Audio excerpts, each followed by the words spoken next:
구원상담 1번째 이사야 1장 3절 말씀. 소는 그 임자를 알고 나귀는 주인의 구유를 알건만은 이스라엘은 깨닫지 못하고 나의 백성은 깨닫지 못하는도다 하셨도다. 아멘.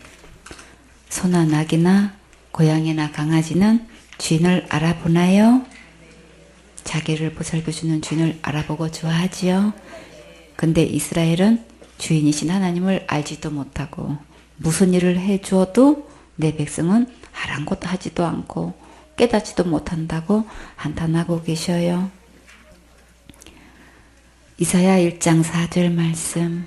슬프다 범죄한 나라여 허물진 백성이요 행악의 종자요 행위가 부패한 자식이로다. 그들이 여호와를 버리며 이스라엘의 거룩한 자를 만홀히 여겨 멀리하고 물러갔도다. 아멘.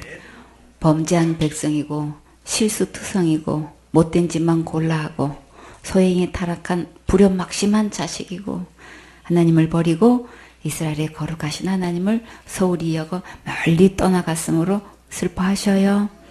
아담의 최초로 범죄한 것이 바로 하나님을 버리고 자기가 하나님 되려고 한 것이지요. 죄의 근성은 하나님을 버리고 사탄을 따르게 하는 거예요.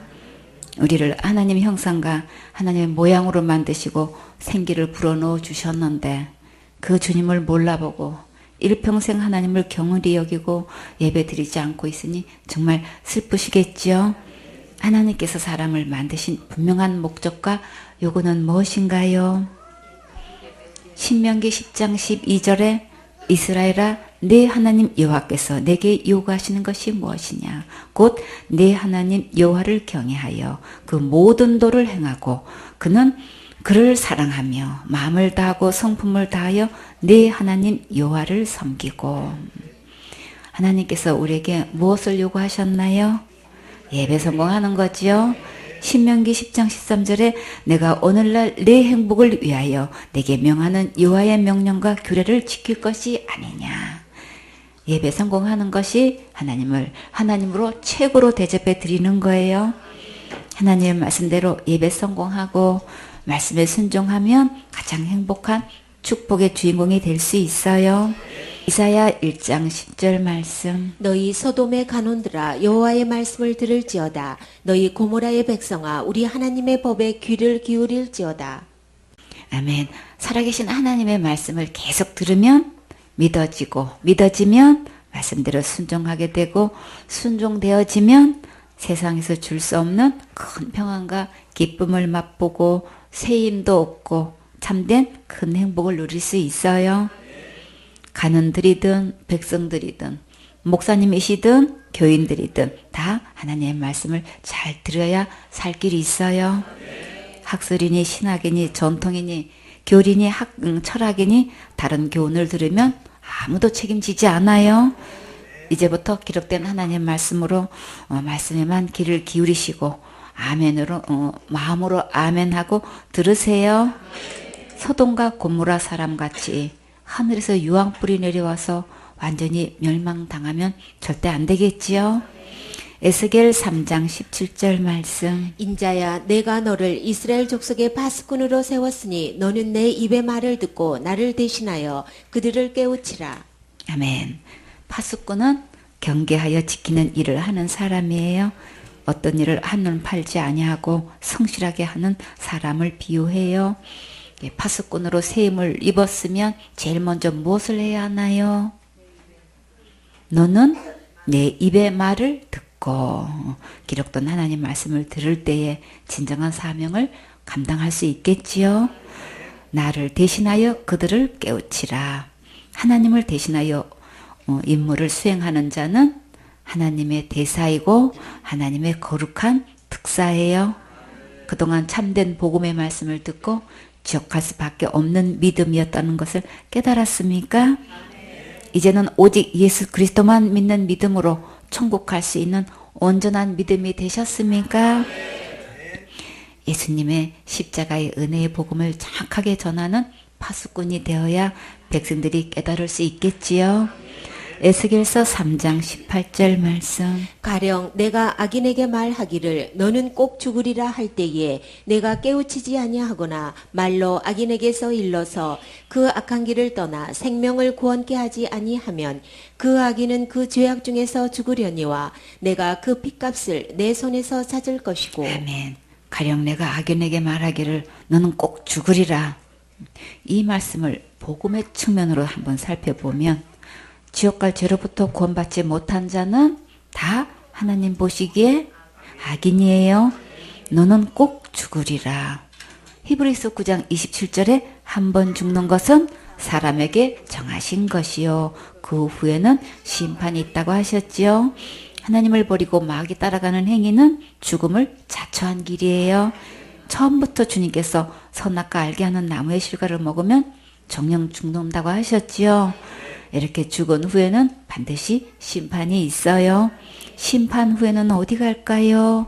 지옥 가지요.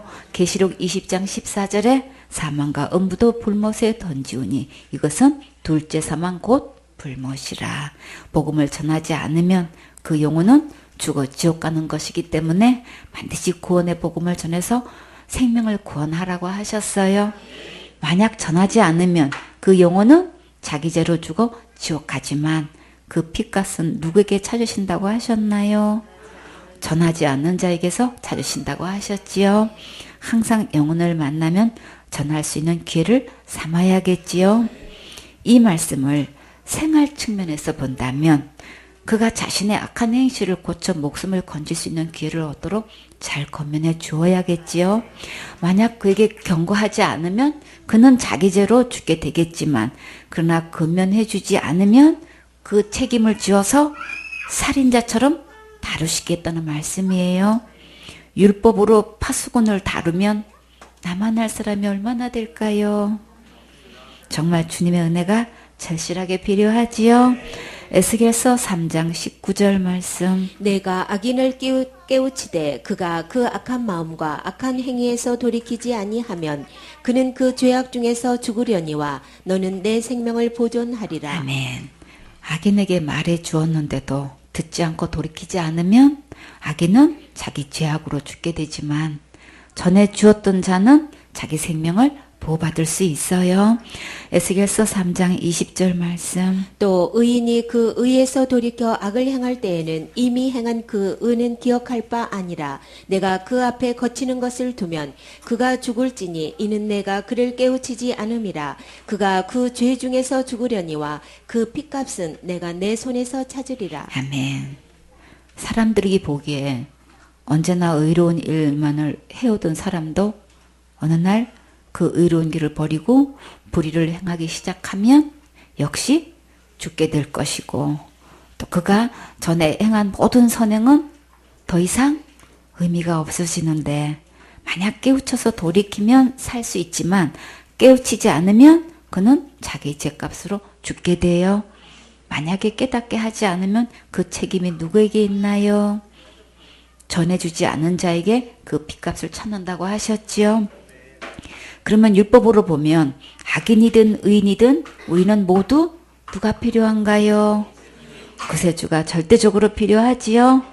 구세주 예수님께서 십자가의 죽음과 부활로 지옥 갈 모든 죄를 영원히 용서하신 예수님께로 돌아오면 누구나 다 구원을 받을 수 있어요. 만약에 지옥 갈 모든 죄로부터 구원받은 의인 중에 큰 죄를 지으면 그 영혼은 어떻게 되나요?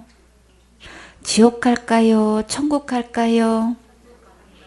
고린도전서 5장 1절에 너희 중에 심지어 음행이 있다 함을 들으니 이런 음행은 이방인 중에라도 없는 것이라. 누가 그 아비의 아내를 취하였다 하는도다. 아비의 아내면 누구인가요? 엄마지요. 엄마를 아들이 범했다면 정말 있을 수 없는 큰 죄를 범한 건 맞지요? 세상에서도 이런 범죄는 들어보기 쉽지 않은데 교회에서 이런 범죄를 했다면 정말 큰 충격이지요. 그러면 교회에서 이런 영혼을 어떻게 해야 하나요? 교회에서 물리쳐야지요. 근데 고린도 교회에서는 어떻게 대처했을까요? 고린도전서 5장 2절에 그리하고도 너희가 오히려 교만하여져서 어찌하여 통하니 여기지 아니하고 그 일 행한 자를 너희 중에 물리치지 아니하였느냐.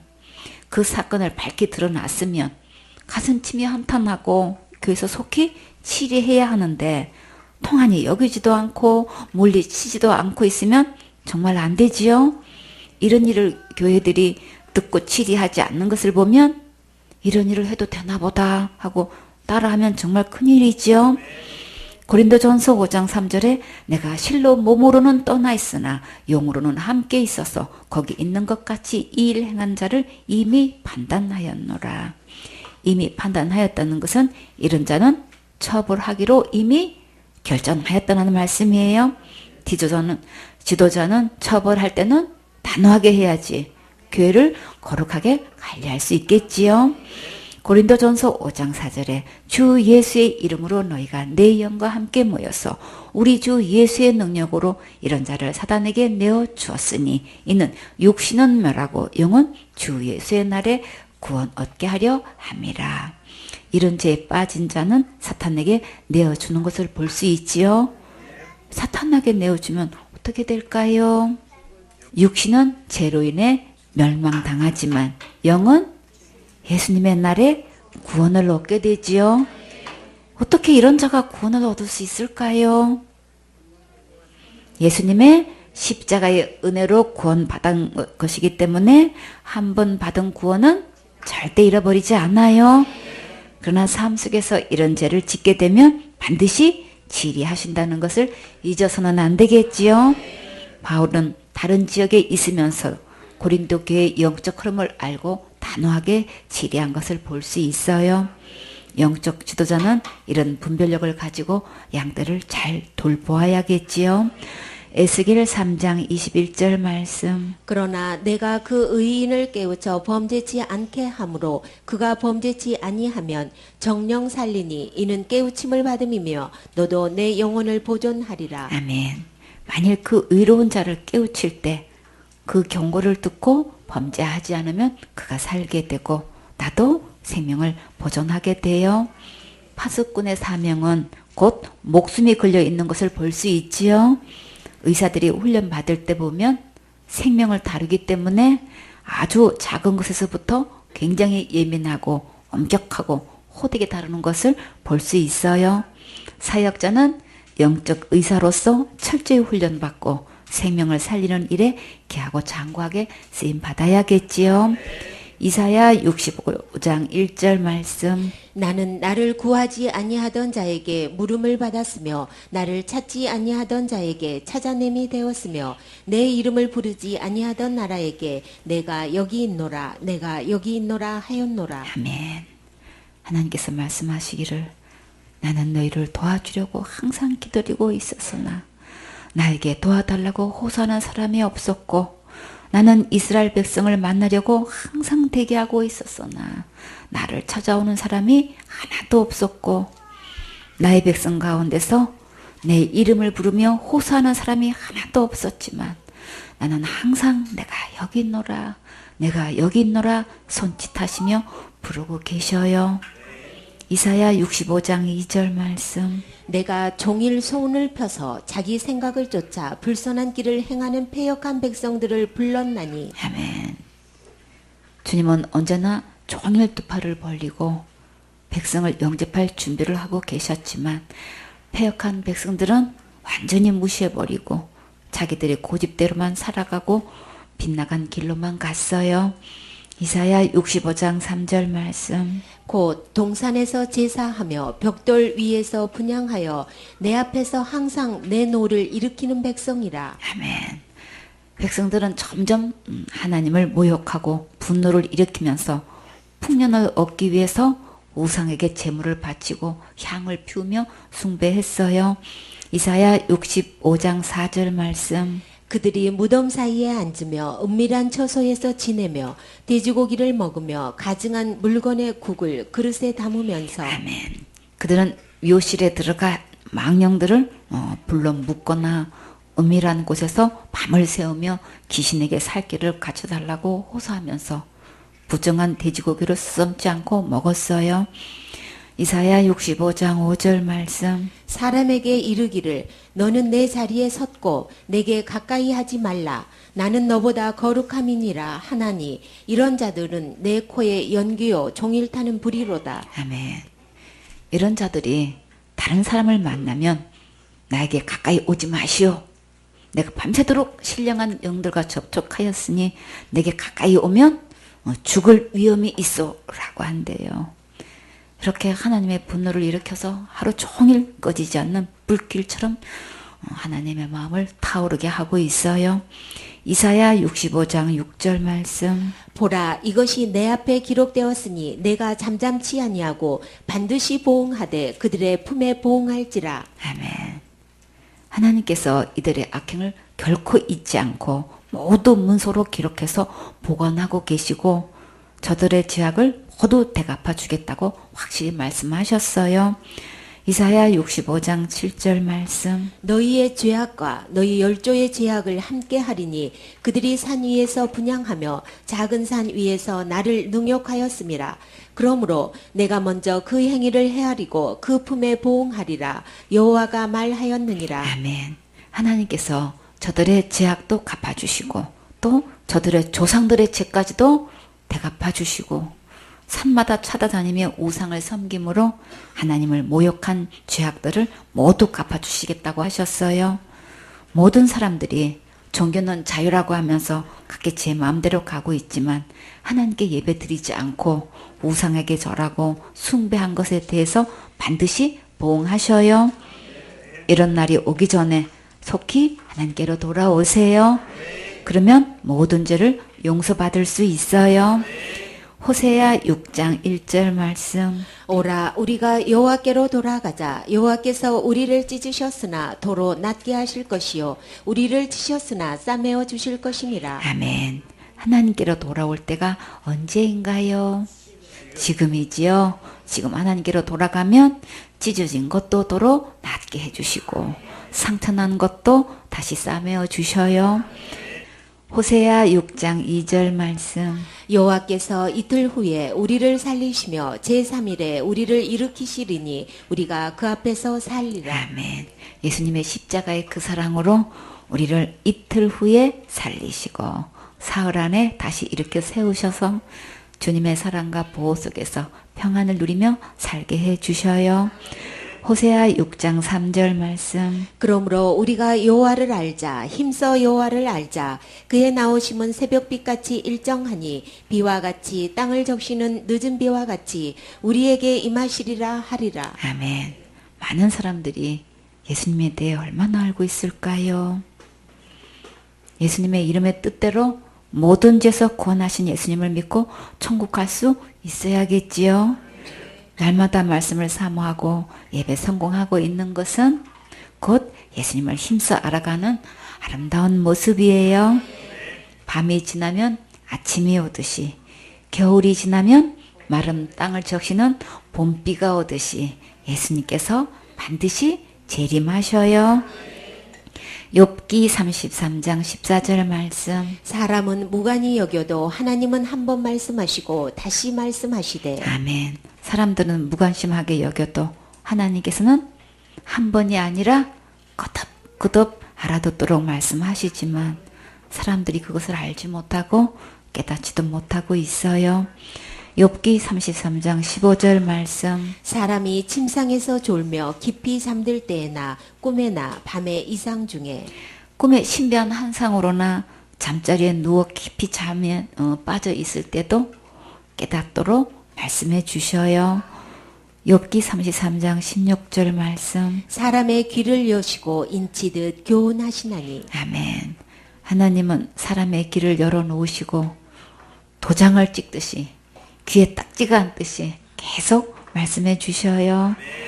욥기 33장 17절 말씀. 이는 사람으로 그 꾀를 버리게 하려 하심이며 사람에게 교만을 막으려 하심이라. 아멘.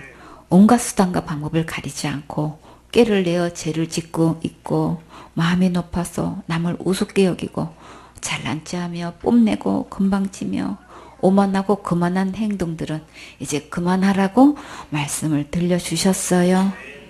자기 생각, 자기 꾀를 주님은 어떤 길이라고 하셨나요?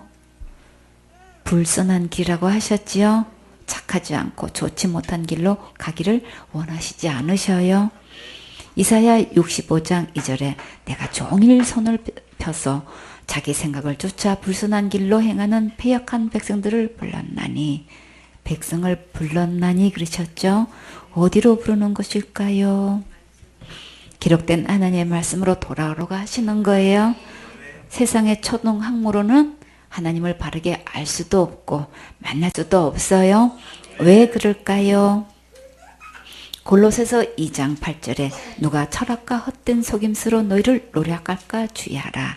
이것이 사람의 유전과 세상의 초등학문을 조춤이요 그리스도를 조춤이 아니니라.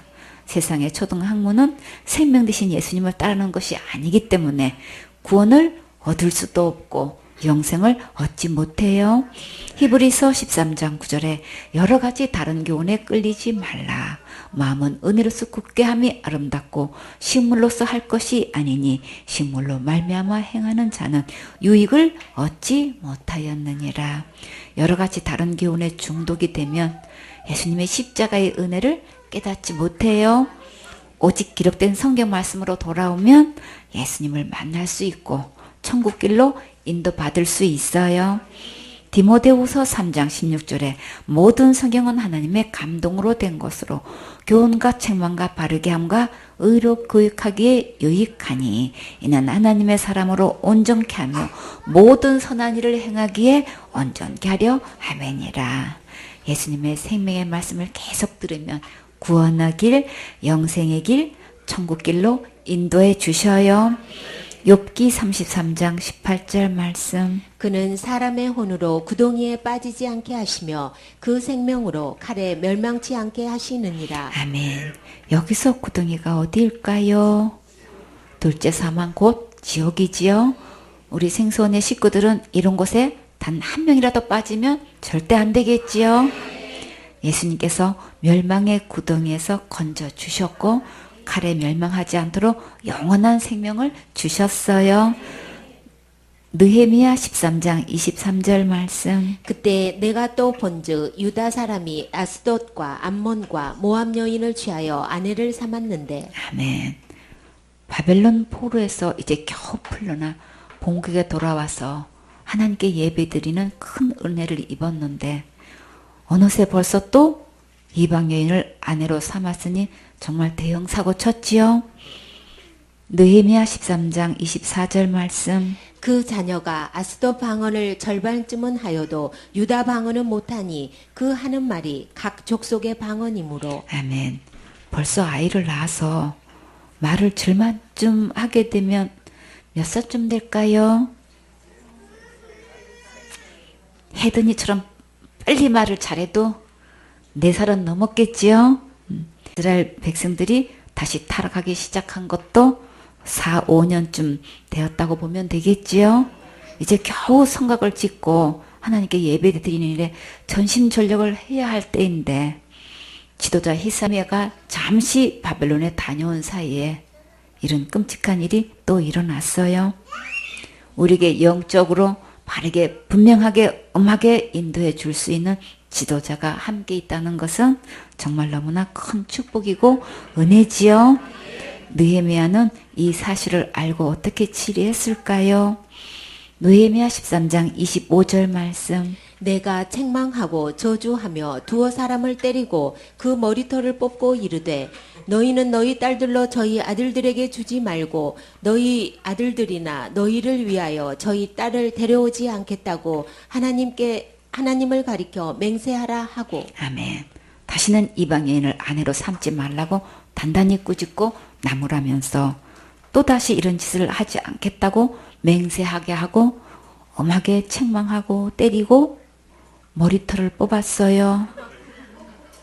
성경에서 머리털을 뽑았다는 사건이 또 있나요? 머리털을 밀었다는 사건은 있지만 이렇게 뽑았다는 것은 여기만 나오는 것 같아요.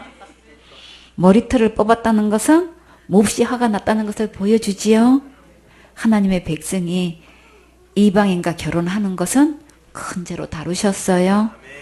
이게 너무나 심각한 문제이기 때문에 엄하게 다뤄야지요. 여러분이 잘못했을 때 이렇게 치리하면 여러분은 달게 받을 수 있겠어요? 엄하게 야단치고 때리고 머리털을 뽑고 해도 아멘 하시겠어요? 아멘 해요. 하도 신령해서. 이렇게 호되게 야단칠 수 있는 인도자가 있다는 것은 하나님의 큰 축복이에요. 생손의 식구들은 모두 축복받으면서 주 안에서 결혼해야겠지요. 느헤미야 13장 26절 말씀. 또 이르기를 옛적에 이스라엘 왕 솔로몬이 이 일로 범죄하지 아니하였느냐. 저는 열국 중에 비길 왕이 없이 하나님의 사랑을 입은 자라. 하나님이 저로 왕을 삼아 온 이스라엘을 다스리게 하셨으나 이방 여인이 저로 범죄케 하였나니. 아멘. 이방 여인과 결혼함으로 인생 실패한 안 좋은 예화의 주인공으로 누가 있었나요? 왕이 있었지요. 하나님의 특별한 사랑을 입고 전무후무한 부귀영화를 누리고 나라를 다스리게 해주셨는데 정말 상상초월로 많은 이방 여인을 아내로 삼았어요. 솔로몬이 예배 성공하고 하나님의 지혜를 받아 나라를 다스렸을 때는 승승장구했는데 결혼관이 무너지면서 예배가 실패되니까 솔로몬의 인생과 왕국이 무너지기 시작했어요. 솔로몬은 이렇게 후세에 안 좋은 예화의 인물이 되었는데 하나님의 말씀을 떠나서 세상 따라가다가 이렇게 인생의 안 좋은 예화의 주인공이 되면 안 되겠지요. 느헤미야 13장 27절 말씀. 너희가 이방 여인을 취하여 크게 악을 행하여 우리 하나님께 범죄하는 것을 우리가 어찌 용납하겠느냐. 아멘. 믿지 않는 자와 결혼하는 것은 크게 악을 행하는 거예요. 이것은 분명히 하나님께 범죄하는 것이라고 하셨지요. 지도자는 이런 자들을 용납하면 절대 안 되겠지요. 솔로몬 왕이 도대체 몇 명이나 아내를 얻었을까요? 열왕기상 11장 1절에 솔로몬 왕이 바로의 딸 외에 이방의 많은 여인을 사랑하였으니 곧 모압과 암몬과 에돔과 시돈과 헷 여인이라. 여호와께서 일찍이 이 여러 국민에게 대하여 이스라엘 자손에게 말씀하시기를 너희는 저희와 서로 통하지 말며 저희도 너희와 서로 통하게 말라. 저희가 정령코 너희의 마음을 돌이켜 저희의 신들을 쫓게 하리라 하셨으나 솔로몬이 저희를 연애하였더라. 이렇게 분명히 말씀하셨는데도 여자의 눈이 멀어서 하나님의 말씀을 버리고 이방 여인을 드렸어요. 사탄은 돈과 권력과 이성을 통해 유혹하면 안 넘어가는 자가 없다고 하는데 여러분은 어느 면에서 약하십니까? 솔로몬은 엄청난 부와 기와 지혜를 받았는데 예배 실패하니까 이렇게 이승에 넘어갔어요. 그러니까 우리는 항상 예배 성공하고 주님의 은혜를 힘입어야겠지요. 열왕기상 11장 3절에 왕은 후비가 700인이요 빈장이 300인이라 왕비들이 왕의 마음을 돌이켰더라. 남편을 하나님께 예배 성공하도록 돕는 자가 가장 좋은 아내이고 가장 지혜롭고 현숙한 아내예요. 아내가 지금 예배 성공하고 있고 남편을 위해 예배 드리도록 돕고 있으면 정말 감사하세요. 그런 자녀는 하나님께서 책임지시고 가장 아름답고 훌륭하고 칭찬과 명성을 얻게 해주셔요. 열왕기상 11장 4절에 솔로몬이 나이 늙을 때에 왕비들이 그 마음을 돌이켜 다른 신들을 쫓게 하였으므로 왕의 마음이 그 부친 다윗의 마음과 같지 아니하여 그 하나님 여호와 앞에 온전치 못하였으니 이는 시돈 사람의 여신 아스다롯을 쫓고 암몬 사람의 가정한 밀곰을 주춤이라. 솔로몬이 어떻게 이렇게까지 타락할 수 있었을까요? 자식을 몰록과 밀곰에게 바쳐서 불에 태워 죽이는 끔찍한 제사를 하다니. 지금도 우상에게 자식을 데리고 다니는 자는 이와 같은 행위를 하고 있는 거예요. 그 길은 결국 무서운 지옥불에 들어가게 하는 것이기 때문에 속히 하나님께로 돌아와야겠지요. 열왕기상 11장 6절에 솔로몬이 여호와의 눈앞에서 악을 행하여 그 부친 다윗이 여호와를 온전히 쫓음같이 쫓지 아니하고, 다윗은 나이 들도록 친상머리에서도 끝까지 하나님께 예배드렸지요. 다윗은 밧세바 사건 이후로 이승에 넘어가지 않고 하나님께 예배 성한 것을 볼 수 있어요. 다윗은 하나님을 온전히 쫓았다고 분명히 말씀하셨지요. 어떻게 이렇게 아름답게 인생을 완성할 수 있었을까요?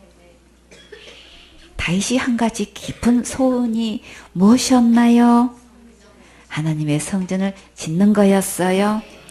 왕궁에 지낼 때부터 너무나 하나님의 은혜가 감사해서 하나님의 성전을 두고 소원하였지요. 이렇게 좋은 백향목 왕궁에서 거하고 보니까 하나님의 성전이 장막에 있는 것이 너무나 안타까웠어요. 이때부터 다윗의 마음에 소원이 되어서 성전 건축을 위해 드리기 시작했지요. 드리고 또 드리고, 심고 또 심었지요. 다시 하나님의 성전 건축을 위해 하나님께 드릴 때마다 정말 행복했겠지요. 세상에 줄 수 없는 이 평안, 이 행복, 이 즐거움, 이 기쁨, 다윗은 멋진 축복의 주인공이 되었어요. 생손의 식구들은 모두 다윗처럼 온전히 예배 성공하고 하나님의 성전 건축을 위해 드리고 또 드리고, 심고 또 심는 행복한 멋진 주인공 되세요. 열왕기상 11장 7절에 모압에 가정한 금오스를 위하여 예루살렘 앞 산에 산당을 지었고, 또 암몬 자손의 가정한 몰록을 위하여 그와 같이 하였으며, 저가 또 이족 후비들을 위하여 다 그와 같이 한지라. 저희가 자기의 신들에게 분향하며 제사하였더라. 인생 말년에 가서 솔로몬처럼 이렇게 하나님을 버리고 우상 따라가다가 이렇게 비참하게 인생을 끝내면 정말 안 되겠지요. 생손의 식구들은 다윗처럼 끝까지 예배 성공하다가 주님 품에 안기는 큰 은혜를 입으세요. 시편 90편 8절 말씀. 주께서 우리의 죄악을 주의 앞에 놓으시며 우리의 은밀한 죄를 주의 얼굴빛 가운데 두셨사오니. 아멘. 주님께서 우리가 짓는 죄를 눈앞에 놓고 지켜보시니까 조금도 숨길 수가 없고, 은밀하게 남몰래 짓는 죄까지도 일일이 다 헤아리고 계시니까 안 했다고 거짓말 시킬 수도 없겠지요.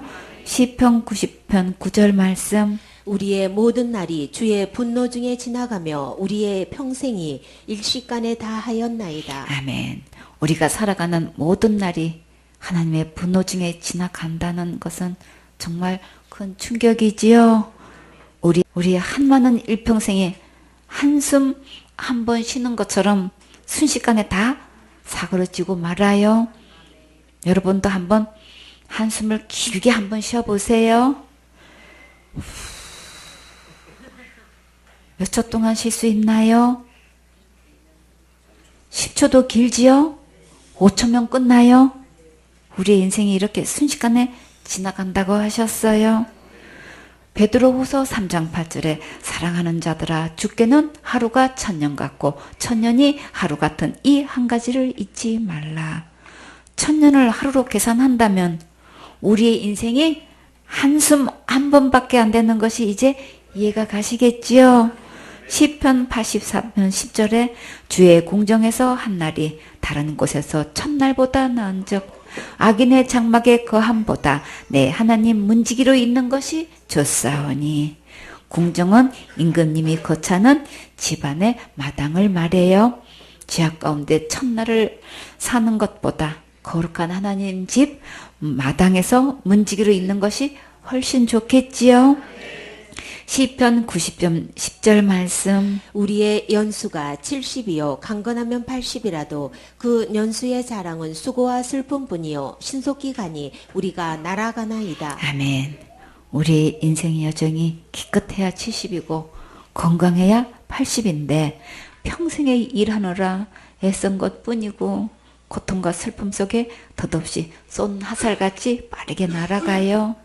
우리가 이렇게 날아가는 화살을 잡을 수는 없지만 오늘 들려주신 구원의 복음을 믿고 예수님 안에서 거듭나서 영원한 거룩한 새 삶을 누리셔야겠지요. 고린도전서 11장 17절 말씀. 내가 명하는 이 일에 너희를 칭찬하지 아니하나니 이는 저희의 모임이 유익이 못되고 도리어 해로움이라. 아멘. 이 모임은 주의 만찬 때 일이에요. 고린도 교회가 주님께서 가르쳐 주신 대로 하지 않아 자기들 마음대로 하다가 크게 책망받고 있어요. 고린도전서 11장 18절 말씀. 첫째는 너희가 교회에 모일 때에 너희 중에 분쟁이 있다 함을 듣고 대강 믿노니. 아멘. 교회에서 모여서 말씀을 일으키고 시끄럽고 복잡하게 다툼으로 논쟁과 분열이 심해 간다고 들었어요. 고린도전서 11장 19절 말씀. 너희 중에 편당이 있어야 너희 중에 옳다 인정함을 받은 자들이 나타나게 되리라. 아멘. 누가 옳고 그르냐를 따지다 보면 어쩔 수 없이 분열도 생기겠지요. 고린도전서 11장 20절 말씀. 그런즉 너희가 함께 모여서 주의 만찬을 먹을 수 없으니. 아멘. 만찬은 저물만 먹을 찬이에요. 손님을 초대하여 함께 먹는 저녁 식사를 말해요. 석찬이라고도 하지요. 이 자리에 함께 모여서 그냥 먹고 마시는 자리가 아니고 주의 만찬인데 그런 상태로는 주의 만찬식에 참여할 수 없다고 단호하게 선을 그었어요. 무슨 일이 있었을까요? 고린도전서 11장 21절 말씀. 이는 먹을 때에 각각 자기의 만찬을 먼저 갖다 먹으므로 어떤 이는 시장하고 어떤 이는 취함이라. 아멘. 다른 사람들을 기다렸다가 함께 음식을 나눠 먹어야 하는데 모두가 앞을 다투어 지각기 제 양만 채우고 있으니 제대로 먹지 못해서 배고픈 사람이 있어요. 또 너무 많이 마셔서 취한 사람도 있으니 이러면 정말 안 되겠지요. 고린도전서 11장 22절 말씀. 너희가 먹고 마실 집이 없느냐? 너희가 하나님의 교회를 업신여기고 빈궁한 자들을 부끄럽게 하느냐? 내가 너희에게 무슨 말을 하랴? 너희를 칭찬하랴? 이것으로 칭찬하지 않노라. 아멘. 자기 집에서는 얼마든지 자유롭게 먹을 수 있지만 교회에서 이렇게 하는 것은 하나님의 교회를 없이는 여기는 거죠. 잘 살고 높은 위치에 있는 자들이 먼저 이렇게 다 갖다 먹으면 가난해서 음식을 가져오지 못한 자는 뒷전에 섰다가 먹을 것이 다 떨어져서 함께 먹지 못한다면 이것은 정말 칭찬받을 일 아니지요. 고린도전서 11장 23절 말씀. 내가 너희에게 전한 것은 주께 받은 것이니 곧 주 예수께서 잡히시던 밤에 떡을 가지사. 아멘. 영적 지도자는 하나님께 말씀을 받아서 전해야겠지요. 바울은 예수님께서 이 땅에 계실 때에 만나서 12 제자처럼 함께 가르침을 받은 것이 아니에요. 그러면 바울은 어디서 주님께 말씀을 받아서 가르쳤을까요? 아라비아에서 주님께서 친히 가르쳐 주셨어요. 이 말씀은 세상에 줄 수 없는 가장 부러운 말씀이에요. 주님께 말씀을 친히 받을 때가 지도자는 정말 가장 행복한 거예요. 인도자는 기록된 성경 말씀을 바르게 해석할 수 있는 은혜를 받아야겠지요. 갈라디아 1장 17절에 또 나보다 먼저 사도된 자들을 만나려고 예루살렘으로 가지 아니하고 오직 아라비아로 갔다가 다시 다메섹으로 돌아갔노라. 바울이 다메섹에서 처음 부활하신 예수님을 만난 후에 예루살렘에 가서 제자들에게 배운 게 아니라 아라비아에서 직접 예수님께 특별한 가르침을 받았어요. 그때 받은 말씀으로 고린도 교회 식구들을 가르쳤다는 말씀이에요. 고린도전서 11장 24절 말씀. 축사하시고 떼어 가라사대 이것은 너희를 위하는 내 몸이니 이것을 행하여 나를 기념하라 하시고. 아멘. 예수님께서 잡히시던 밤에 식사하실 때에 떡을 가지시고 축복하시면서 이것은 내 몸이니 나를 기념하라고 하셨어요. 고린도전서 11장 25절 말씀. 식후에 또한 이같이 잔을 가지시고 가라사대 이 잔은 내 피로 세운 새 언약이니 이것을 행하여 마실 때마다 나를 기념하라 하셨으니. 아멘. 여기서 식후는 예수님께서 유월절 음식을 드신 후를 말해요. 잔을 가지시고 내 피로 세운 새 언약이라고 하시고 이것을 행하고 기념하라고 하셨는데 예수님의 피로 세운 새 언약이 무엇인가요? 예수님께서 십자가에서 흘리신 피로 어떤 약속을 하셨는지 자세히 상고해 볼까요? 히브리서 10장 16절에 주께서 가라사대 그날 후로는 저희와 세울 언약이 이것이라 하시고 내 법을 저희 마음에 두고 저희 생각에 기록하리라 하신 후에 여기서 그날 후는 예수님께서 십자가에서 죽으신 후에 세운 약속이에요. 하나님의 말씀이 곧 법이지요. 어떤 법을 우리 마음과 생각에 기록하셨을까요? 히브리서 10장 17절에 또 저희 죄와 저희 불법을 내가 다시 기억지 아니하리라 하셨으니 우리가 율법대로 지키지 못한 모든 죄를 하나님께서 다시는 기억지 않으셔요. 과거죄도 기억지 않으시고 현재죄도 기억지 않으시고 미래의 죄까지도 기억지 않으셔요. 히브리서 10장 18절에 이것을 사하셨은즉 다시 죄를 위하여 제사 드릴 것이 없느니라. 지옥 갈 모든 죄를 용서하셨기 때문에 이제 다시는 죄를 위해 제사 드릴 필요가 없어요. 그런데 많은 교인들이 날마다 짓는 죄를 날마다 회개하지 않으면 지옥 간다고 하고 큰 죄 지으면 지옥 가고 자살죄 지으면 무조건 지옥 간다고 하지요. 그러나 하나님의 약속은 이제는 죄를 위해 제사 드릴 필요가 없다고 하셨어요. 죄의 삭은 사망이라 예수님께서 십자가에서 단번에 죽으심으로 지옥 갈 모든 죄값을 다 갚으셨어요. 작은 죄도 용서하셨고 큰 죄도 용서하셨어요. 자범죄도 용서하셨고 원죄도 용서하셨어요. 자살죄도 용서하셨고 모든 죄도 용서하셨어요. 지옥 갈 모든 죄를 다 용서하셨기 때문에 이제 더 이상 죄를 위해 제사 드릴 필요가 없어요.